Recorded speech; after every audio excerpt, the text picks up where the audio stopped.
Imagine closing your eyes and trying to picture your mother's face. You can see her smile, right? Now, imagine trying to remember your childhood home, the color of the walls, the sound of laughter in the living room. Most people can see it all vividly. But what if you couldn't see anything? Just darkness, no images, no scenes, no faces, only silence. This is the world of Nick Watkins, a man who lived 35 years without realizing that his mind's eye was completely blind. It all began one ordinary morning in 1997.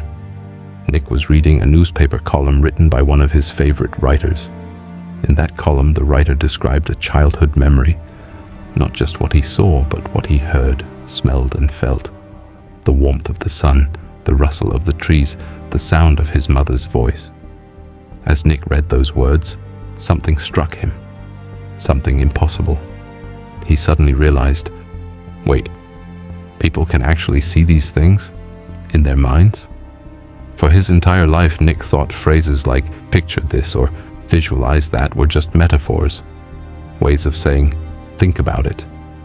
He never imagined that other people literally see pictures in their heads. That morning changed everything. Nick sat there, shocked. If others could see memories, then what did that make him? He tried.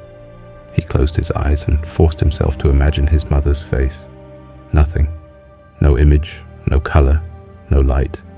It was like trying to dream while being wide awake, but the dream never comes. For the first time, Nick understood that his mind worked differently. He couldn't form mental images. He couldn't see his memories. He could think about them, describe them, even talk about them. But he could never see them. Nearly 2 decades later, in 2015, science gave this mysterious condition a name: aphantasia, the inability to form mental images. Neurologist Adam Zeman was one of the first researchers to identify it. When his study was published, tens of thousands of people around the world experienced the same shock that Nick once had. They too realized they had been living all their lives without a mind's eye. Some described it as blind imagination. Others said, I can't even picture an apple unless it's in front of me. For them, memory wasn't visual.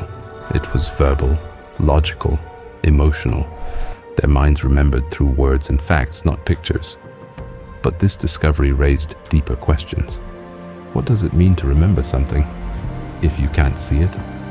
How do you dream, create art, or feel nostalgia if your brain doesn't show you pictures? Researchers began linking mental imagery to a stunning range of human traits, from emotional awareness to creativity to how we experience trauma. Some people with vivid imagery could recall past pain so sharply that they'd relive it again and again. Others, like those with aphantasia, couldn't visualize the past, and sometimes they healed faster from emotional wounds.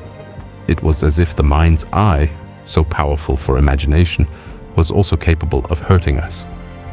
Nick's life didn't fall apart after discovering his difference. Instead, he became curious. He began writing about his condition, helping scientists understand what it means to not have mental imagery. He learned that he also had something called SDAM, severely deficient autobiographical memory. That meant his personal memories were limited not just in images, but in emotional vividness too. For Nick, the past was more like a story he knew, not something he could feel again. But he wasn't broken. He was simply unique. Scientists found that the brains of people with aphantasia connect differently. When most people visualize, their visual cortex lights up, the part of the brain that processes sight. But in people like Nick, that region stays quiet.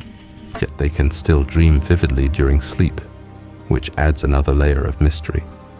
How can you dream in images when you can't imagine them awake? The human mind, it seems, has more than one kind of vision. For years, society treated imagination as a single scale. Some people had good imagination, others bad.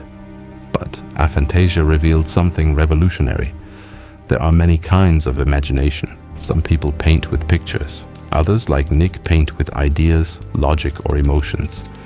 They can't see an image of a sunset, but they can describe its feeling perfectly. They might not visualize success, but they can plan it. They may not dream with color, but they can create with thought. Aphantasia isn't a disorder, it's a different way of being human. The mind has many kinds of vision. Some we see and some we simply feel.